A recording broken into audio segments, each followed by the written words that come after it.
Hello, World of Tank Blitzers, it's Littlefinger. Hey, today doing a full tank review on the Tier 5 American Heavy tank, the T1 Heavy. Yeah, you can see this tank in the garage, and we are revisiting it because it recently received a buff to the armor, and we'll talk about that here in a second. What I do want to point out early on here is just how big this tank is when you compare it to even the other heavies at the tier. I mean, just look at this thing. It is a monster in size, makes it difficult to conceal, but it does have a very good top speed, and because of that, you've got a lot of weight. It's a great ramming tank, so make sure to utilize that to your benefit. Just taking a quick look here at the tech tree, and I'll slide it over there. So you've come from the M7 at Tier 4. Now you're heading down the American Heavy line to the M6, T29, T32, M103, and then the E5. Now, these are all super great hull-down tanks with nearly impenetrable front turrets. So if this is your play style, you like getting hull down, you like the heavies, they're a little bit slower, they're not as mobile, but if you can get these into a nice hull down position, they are amazing tanks. Just real quick on the setup, consumables, that's standard for me: repair kit, multi-purpose, and adrenaline.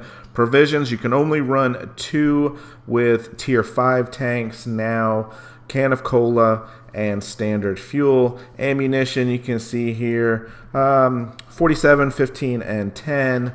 And then equipment: gun rammer, defense system, improved optics, enhanced gun lane drive, enhanced armor, engine accelerator, vertical stabilizer, engine tracks, and consumable delivery system. And you can see I've chosen the combat power left side there, trying to make this gun as accurate as possible. Alright guys, Blitzstars.com, we're comparing this tank to the other Tier 5 heavy tanks. And as a common trait among all American tanks, they are very good at every characteristic, yet they're rarely ever going to be the best at any characteristic. So as we go through this, you'll see that trend here. So damage per minute, right there in the middle, but higher than the BDR and KV-1, which are probably, 2 of the better Tier 5 heavy tanks. Penetration on this at 128, well, it's not horrible. It's certainly workable. You're going to need some APCR. You're doing 160 per shot, which is right in line with the other tanks there at the end. And, you've got a 76 millimeter gun. Your shell velocity is decent at 792. Keep in mind, you're not going to be sniping in this tank, so that doesn't play too much in the play style of the tank. Aim time, 2.08. It's right in line there with the other tanks, better than the KV-1. Dispersion, 0.389. While that isn't great, again, the middle of the pack. Gun depression, 10 degrees. Definitely very workable, and actually the best in the class there. Now look at this, movement and mobility. You've got a top speed of 34 kilometers per hour. Outside the VK3001H, which is now a collector tank, you've got the top speed. So as I said, keep that in mind, with this tank being so big and so heavy. Again, it's a great ramming tank. And there we go, moving on down. The last thing I want to talk to here is miscellaneous and extras, and this is where the changes came in. 127 on the frontal armor, both hull and turret. So really good numbers there. Obviously, the tank is big. You're going to have trouble with people shooting the sides and back, but it's mobile enough that you can usually keep that to a minimum. All right, guys, this is blitzhanger.com, and they do a real good job keeping track of the updates as well as some really interesting stuff on the tanks themselves. So what I wanted to pull up here was what this tank looked like on update 6.3, and now we're actually on update 6.5, but when 6.4 came out, take a look at the upper plate and around the turret gun mantlet here and watch how that goes. red. The sides go a deeper shade of orange. Those darker colors meaning that we've got more armor. The one place we do lose a little bit of armor is in that front lower plate. You can see that going from a dark orange to a light orange. So that's why I'm bringing out this review.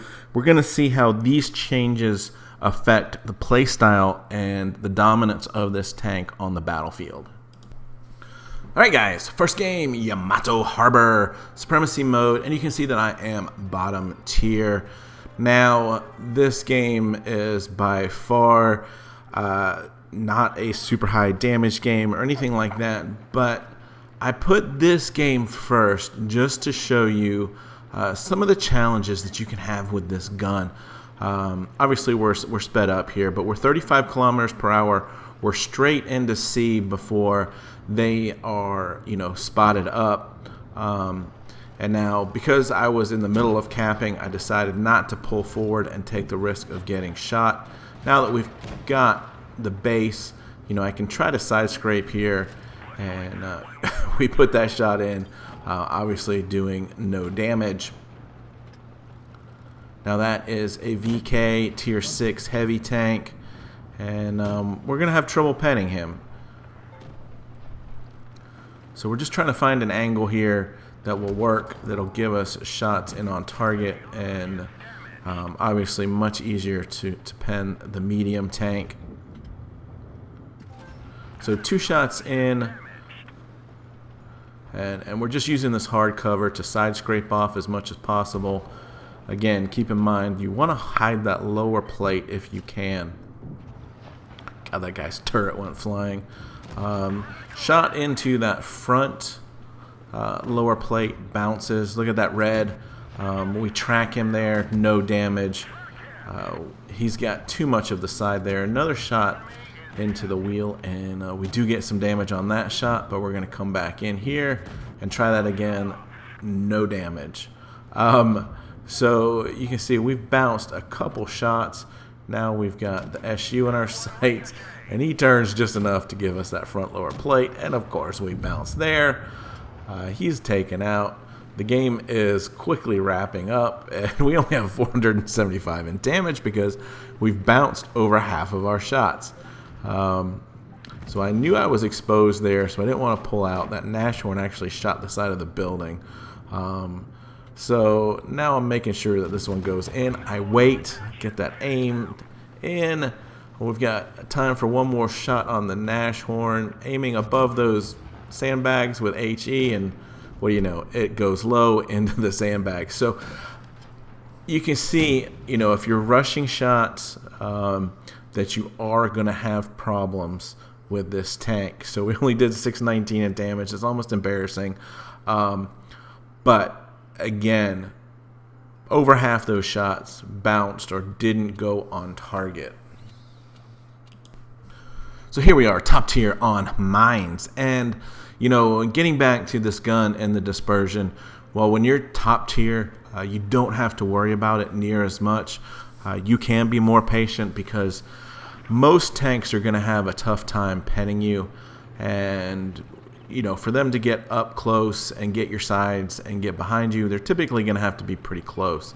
So here we are. You're going to see mines a lot because as top tier, you only face a few maps with the tier 4 players. So DW2 there's a collector tank that you don't see often anymore. Nice thing about this T1 is it's got a good bit of height, and sure enough, we can, if we get in the right spot, we can peer over this rock here. Again, I'll miss that shot, just a little bit impatient, but you can see the difference there in the armor between the Nightmare and the Stug, who had dropped off the radar there. Now he comes back, but we took a shot into the M7, and that's all penetrable just about. But when we look at the Nightmare, there's a lot of red on that sucker. So you can see there 2 shots really that we should have had. We just did not wait long enough, and really these tanks are going to have a hard time penning just the turret. This is a great hold down position. You are completely blocking, obviously, that weak lower plate, but outside of that, you know, basically only the sides are going to be penetrable. We've got a 2-tank advantage at the moment. That Nightmare is kind of just sitting right there. So I feel pretty safe coming around the corner here and getting around that Nightmare and trying to come up on him from behind. But that's when we notice we've got a camper in the back. How about that? A light tank. Yeah, hiding in the back.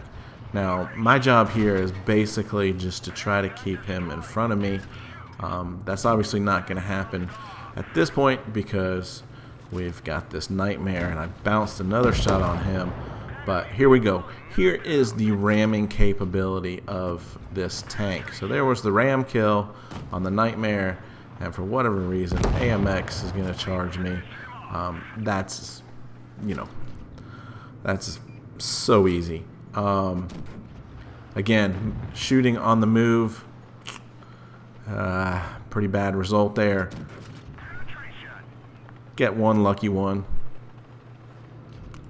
but it's really just cleanup time. 3 on 1, and there's the final kill shot for our 4th kill. 1700 damage. So that is a good example of getting hold down and using your speed and your ramming capability to clean up at the end of the game. So this is just a clip from a game on Fort Despair where I found myself pushing into or back into our spawn area and came across basically this PZ-34 and a Leopard. You know, so obviously they're playing it pretty cautious right now, but the PZ-34 here is making a move around me, and this Leopard is gonna try to rush me basically, and I'm just trying to angle as much as I can towards the front of him while I try to finish off the PZ. And so I do get this guy finished off. But what I wanted to point out here is that guy's only getting my turret. He doesn't have the gun depression. So he's bouncing the back and side of my turret. He was unable to shoot, you know, the body of the tank, the hull. And so now we can keep up with a Leo here and prevent the circle of death, so to speak. Now granted, I think if he'd have been shooting APCR, he probably would have penned more of those shots. Not all, but a few more, and we're going to go ahead and kill each other there at the end. But I bring that up as we go into this last game here, just because there are certain tanks, the lower tanks, the tier 4 tanks, that you really don't need to worry too much about, provided you can just keep them in front of you. And this tank does have very nice hull and traverse speeds that make that certainly an easier possibility than some of the other tanks. The BDR, KV-1 are slower. So as we get started here, we're looking at the fact that they've got one heavy and an AT. Figure the AT is probably coming this way, and the AT starts telling us his life story and how he did in the battle before here coming up. But that was kind of funny just because he is the last tank alive on their team, which is what normally happens when you're in an AT. But anyway, so you can read his story and how he did in his last game. Here we are coming around the corner, and I do not let anyone get behind me. I will stop, I will start backing up, and you have to go around me. I'm not going to pull out into a place where I could potentially get shot and get blocked. But the Leo is doing a nice job here, actually, and being aggressive, going out and getting spots. And poor old B1 got left behind. And there's the AT. There's the M4. both of the tanks that I figured that we would have to worry about at the start of this battle. And it is a little bit scary here being on top of this hill with my turret turned sideways. Anyone from that shot down there could likely pen in the side of my turret. PZ4G, for whatever reason, goes and sits on top of a hill.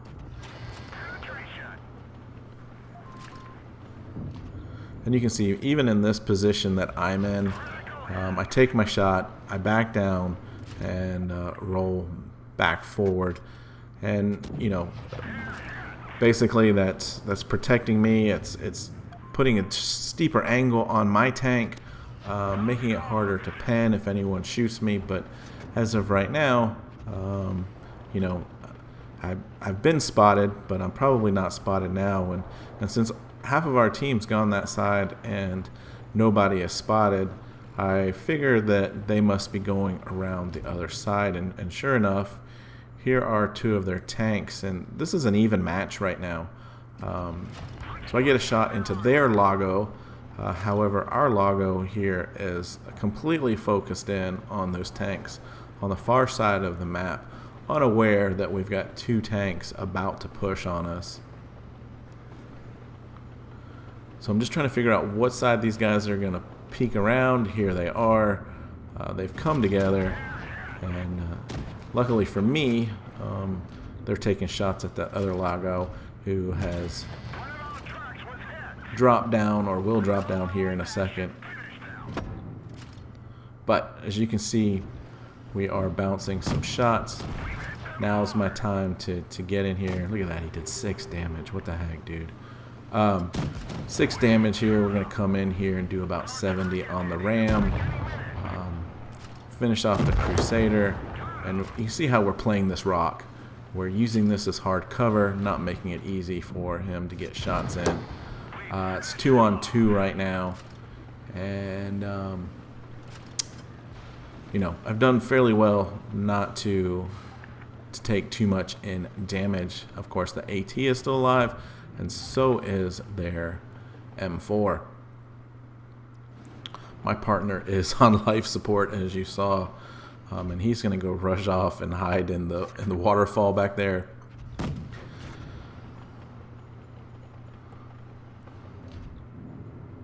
So they're still basically in that same spot they were before.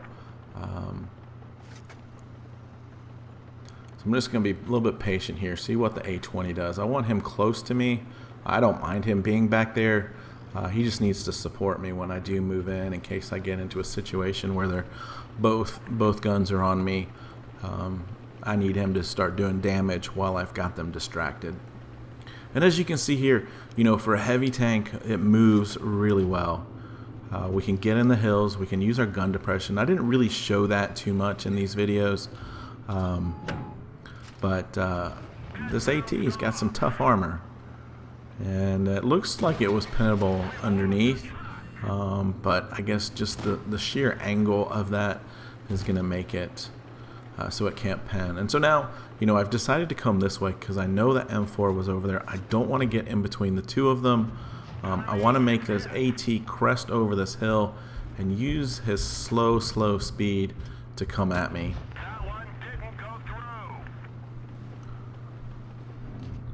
Sometimes, you know, you just got to be patient. Again, there's that shot that looks like it's going to be pennable by that heat skin underneath. But, you know, I've got time. He's only doing 80 damage. He's crested too far over that hill, so now I can go after this M4. And I'm surprised that he didn't make more of a run for it, back around and leaves himself exposed there. So I finish him off. A20's done a good job of not getting shot. And when you can aim, you can get shots into a hatch like that. APCR, though, we are going to lose money in this game because just the sheer number of shots we take. And so it's at this point in time that decide, you know what, I'm just going to shoot this track and I'm going to get beside him. 7 hit points. We'll just come in and tap him for a ram kill. And finish this off with 2242 in damage and 4 kills.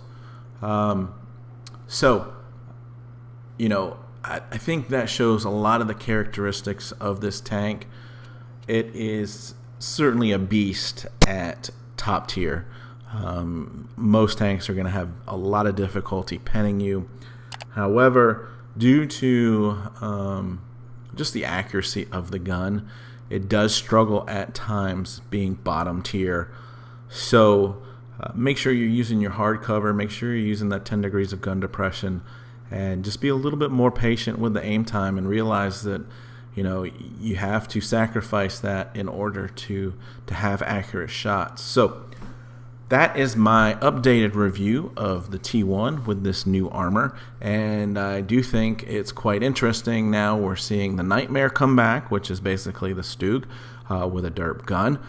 We're seeing some more armor put back into Tier 5, and all of those changes that were made about a year ago with update 5.5 are starting to be reversed. So we'll see where things go from here, but for now, have fun out there, stay safe, get educated, not fingered. Littlefinger out.